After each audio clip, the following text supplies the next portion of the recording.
എടി വേഗം.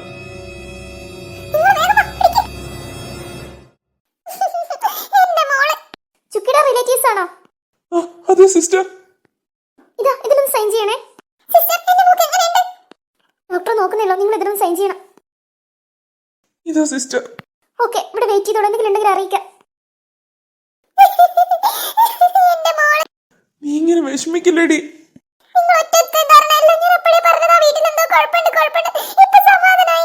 തന്നെയാണോ പ്രശ്നം? നമുക്ക് അറിയില്ലല്ലോ.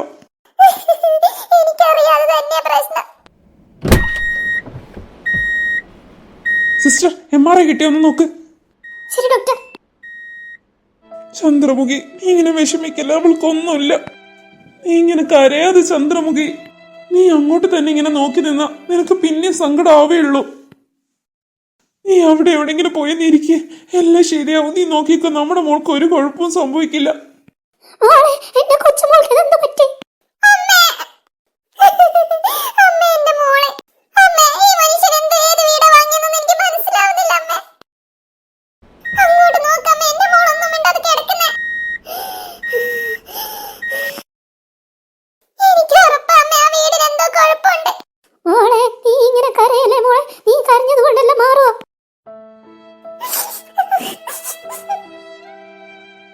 ചുക്കിയുടെ റിലേറ്റീവ്സ് നിങ്ങൾ തന്നെയല്ലേ?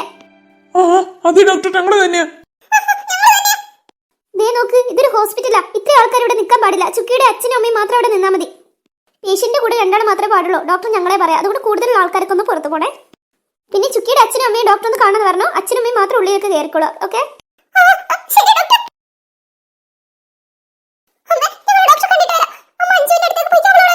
എന്റെ കൊച്ചുമോളടുത്ത് ഞാനില്ലാതെ എങ്ങനെയാ?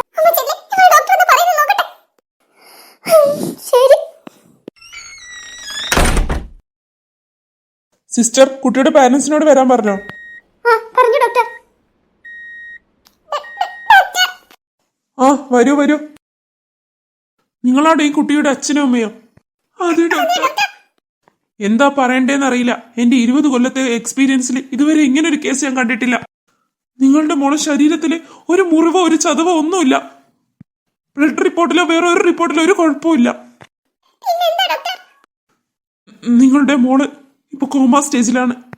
അതെ മേഡം, പക്ഷെ നിങ്ങളുടെ മോൾ എല്ലാ റിപ്പോർട്ടും ഓക്കെയാ. This is unbelievable. അതെ, നേഴ്സ് പറഞ്ഞത് തന്നെ എനിക്ക് പറയാനുള്ളത്. ഞാൻ ഇതുവരെ ഇങ്ങനെ എവിടെയും കണ്ടിട്ടില്ല. പക്ഷെ എങ്ങനെ കോമ സ്റ്റേജ് പോയെന്ന് മനസ്സിലാവുന്നില്ല. ഞങ്ങളുടെ ടീം ഒത്തൊരുമിച്ച് ഇതെങ്ങനെയാന്ന് കണ്ടുപിടിക്കാനുള്ള പ്രയത്നം ആരംഭിച്ചിരിക്കുന്നു. എനിക്കറിയാം ആ കുട്ടി എങ്ങനെ കോമ സ്റ്റേജ് പോയെന്ന്.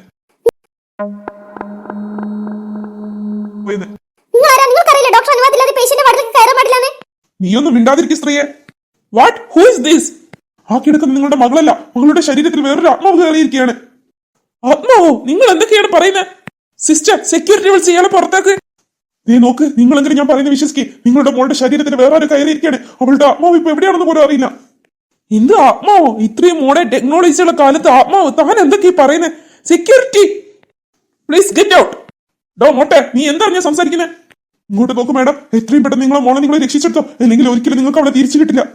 ഈ വരുന്ന പൗർണമിക്കുള്ളിൽ നിങ്ങളുടെ മോളുടെ ശരീരം ആത്മാവും തമ്മിൽ ഒന്നിച്ചില്ലെങ്കിൽ പിന്നെ അത് നിങ്ങളുടെ ജീവനും നിങ്ങളുടെ മോളുടെ ജീവനും വരെ ആപത്താ. ഞാൻ പറഞ്ഞത് വിശ്വാസമില്ല. നിങ്ങൾ വീട്ടിൽ പൂജ നടത്തി നോക്ക്, അപ്പൊ നിങ്ങൾക്ക് മനസ്സിലാവും.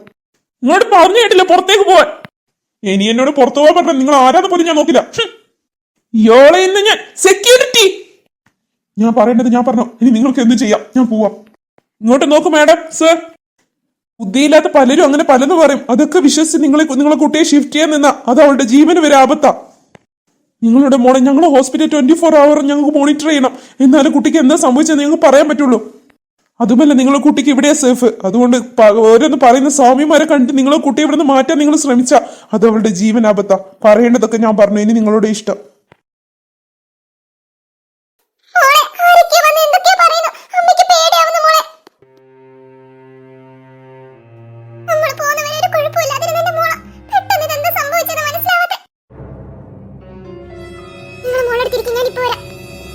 നീ ഇതെങ്ങോട്ടാ?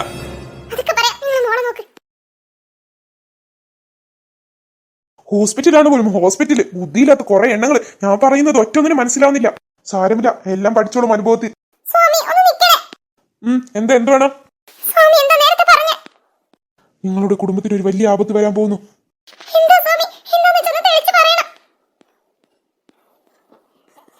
ഞാൻ പറയുന്നത് പോലെ പൂജ നടത്ത്, നിങ്ങൾക്കെല്ലാം മനസ്സിലായിക്കോളും. സ്വാമി, എന്റെ മോള്, അവളെ രക്ഷപ്പെടുക. മോള് എന്തൊക്കെ ഇവിടെ സംഭവിക്കുന്നു ഒന്നും മനസ്സിലാവുന്നില്ലല്ലോ. നീ നോക്ക്, നിങ്ങൾ വീട്ടിലേക്ക് പോയിട്ടോ. വൈകുന്നേരം ആയില്ലേ, അഞ്ചു ഇവിടെ ഒറ്റയ്ക്കല്ല, ഞാൻ ഇവിടെ നിന്നോളാം. അവിടെ നിന്റെ അമ്മയില്ലേ? സാരമില്ല, ഞാനിവിടെ നിക്കാം. വേണ്ട, നിങ്ങൾ പറയുന്ന കേക്ക്, നിങ്ങൾ പോയിക്കോ. അമ്മയെ അഞ്ചു ഒറ്റക്കാക്കണ്ട. ശരി എന്നാ ഞാൻ പോവാ, എന്തെങ്കിലും ഉണ്ടെ നീ വിളിക്ക്. ശരി. നീ ഇങ്ങനെ വിഷമിക്കില്ലേ ചന്ദ്രമുഖി? നമ്മുടെ മോള്. നീ നോക്കിക്കോ, അവൾക്ക് ഒന്നും വരില്ല. ഞാനെന്നാ പോയിട്ട് വരാം, നീ എന്തെങ്കിലും ഉണ്ടെ വിളിക്ക്. ശരി.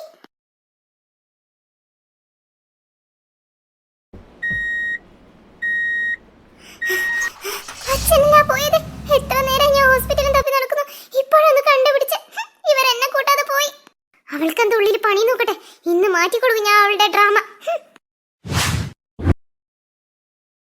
എന്റെ അമ്മ എത്ര നേരം കരച്ചിൽ തുടങ്ങിയിട്ട്. എന്റെ അമ്മ, ഇത് ഞാനല്ല. കിടക്കുന്നത് കണ്ടില്ലേ മൂദേവി, എന്റെ മോളെ. എന്തെങ്കിലും ചെയ്തേ പറ്റി ചുക്കി, അല്ലെങ്കിൽ ഇവിടെ നിന്റെ കുടുംബം നശിപ്പിക്കും. ഇന്നൊന്ന് രാത്രി ആയിക്കോട്ടെ, ഞാൻ കാണിച്ചു തരാം നിനക്ക്.